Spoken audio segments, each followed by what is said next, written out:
अमित शाह के घर पर, आवास पर मौजूद है। मौसमी, क्या जानकारी? जितिन प्रसाद वहां पर पहुंच चुके हैं।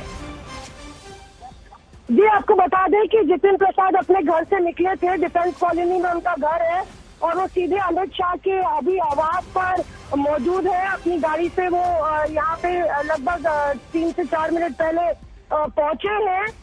कृष्णा मेनन मार्ग पे उनकी मुलाकात अभी गृह मंत्री अमित शाह से हो रही है और ये वो वक्त है जब लगातार ये दूसरी बार है पिछले 1-2 साल में जब कयासबाजी जोरों पर थी कि जितिन प्रसाद भाजपा ज्वाइन कर रहे हैं, पर इस बारी वाकई में वो तस्वीरें जिसमें उनकी गाड़ी बीजेपी के पूर्व अध्यक्ष और गृह मंत्री अमित शाह के घर से जाती हुई इस बात की पुष्टि कि जितिन प्रसाद ने अब पाला बदल लिया है। राहुल गांधी के राइट हैंड मैन, काफी राहुल टीम के एक अहम सदस्य रहे जितिन प्रसाद दूसरे ऐसे मेंबर है ज्योतिरादित्य सिंधिया के बाद जो आप भाजपा का दामन थामने वाले हैं। और ये ठीक जो उत्तर प्रदेश के असेंबली चुनाव है उससे पहले ये एक करारा झटका है कांग्रेस को, क्योंकि लगातार ब्राह्मण सेज को लेकर जितिन प्रसाद की एक अहम पहल थी उत्तर प्रदेश की कांग्रेस की रणभूमि में। और यहाँ से जितिन प्रसाद आप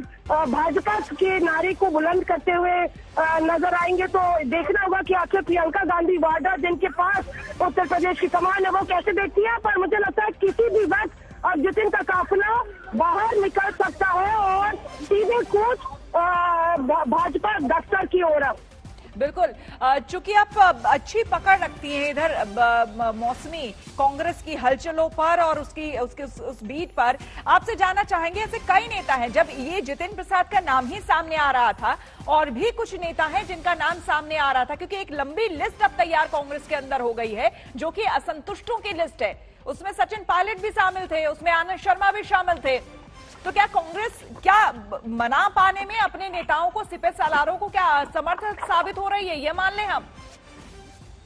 देखिए, एक तरफ जो आप बात कह रही है कि अपने सिपह सालारों को मना पाने में असंतुष्ट या असक्षम साबित हो रही है, दूसरी तरफ राहुल गांधी की ये सोच है जिसको जाना है वो जाएंगे। पहले आदित्य सिंधिया भी गए थे तो राहुल गांधी ने ये 2 टूक कह दिया था कि सिंधिया उनमें से कुछ लोगों में से थे जिनकी बैठ जो 10 जनपद में सीधे आ सकते थे, मेरे सीधे आ सकते थे। और उसके बाद तो एक तरफ गांधी का ये मानना है जिसको जाना है वो जाए कांग्रेस पार्टी। लेकिन क्या ये नीति सही है, इस पर हम चर्चा करेंगे। अशोक सिंघल हमारे साथ जुड़ चुके हैं। अशोक, आपसे जानना चाहेंगे, एक पुरानी पकड़ आपकी भी इस राजनीति जो इस वक्त दिल्ली में सब कुछ चल रहा है उस पर भी है। ये बताइए, जिसको रहना है रहे, जिसको जाना है जाए, इस सोच की वजह से आज कांग्रेस में असंतुष्टों की संख्या बहुत लंबी हो गई है। इसीलिए आज जब बीजेपी में बड़े नेता के शामिल होने की कांग्रेस की बात आई कि कांग्रेस का कोई बड़ा नेता शामिल होगा तो लिस्ट बड़ी लंबी थी। बिल्कुल, इसमें कोई दो राय नहीं है। कांग्रेस में बहुत से ऐसे नेता हैं जो पार्टी से बाहर जाने की कोशिश कर रहे हैं या तैयारी में हैं, असंतुष्ट हैं। उनमें से जतिन प्रसाद भी बहुत पुराने नेता रहे हैं जो कि नाराज रहे हैं काफी, और पिछले दिन उन्होंने एक संगठन भी बनाया था और बहुत पहले से क्यास लगते रहे हैं जतिन प्रसाद को लेके। इनके फादर जितेंद्र प्रसाद भी बहुत बड़े नेता रहे हैं, उन्होंने चुनाव भी लड़ा था सोनिया गांधी के खिलाफ, वाइस प्रेसिडेंट हुआ करते थे कांग्रेस में।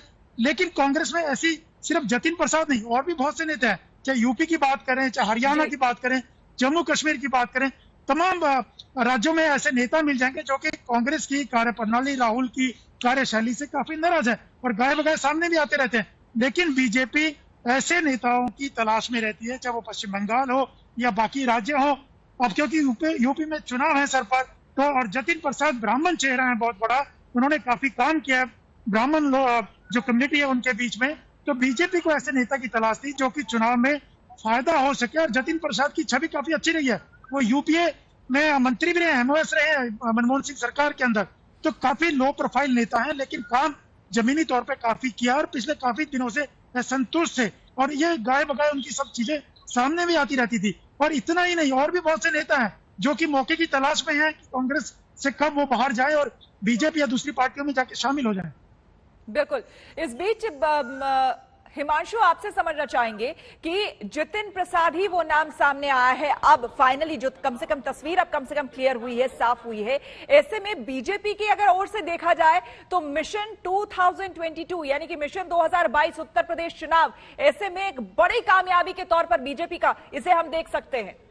देखिए, बिल्कुल बहुत बड़ी कामयाबी के तौर पर इसको देख सकते हैं बीजेपी की। जब ये खबरें आ रही थी कि योगी सरकार जो है वहां पर चेंजेस हैं, वहां पर उनके पार्टी के कार्यकर्ता नाराज हैं, नेता नाराज हैं, सांसद नाराज हैं कोविड की दूसरी लहर में, और पार्टी और संगठन के बीच में बहुत सा जो है कम्युनिकेशन नहीं है, तब बीएल संतोष वहां गए, तमाम विधायकों सांसदों से मुलाकात की, पार्टी के नेताओं से मुलाकात की, और ये कयास लगाए जा रहे थे कि बहुत बड़े बदलाव होंगे। ऐसे में जितिन प्रसाद का जो है वो बीजेपी में आना एक बहुत बड़ी उपलब्धि होगी बीजेपी की, और वो भी एक ऐसा चेहरा जो ब्राह्मण चेहरा हो उत्तर प्रदेश में इसका, और केंद्र सरकार में मंत्री रह चुके हों। उनके पिता की एक जमीनी पकड़ रही है उत्तर प्रदेश ही नहीं पूरे भारत में जिस तरीके से, और पिछले कुछ समय में जितिन प्रसाद ने जो है वो ब्राह्मण मंच बनाया है, जिसकी मैंने पहले भी आपको चर्चा की थी।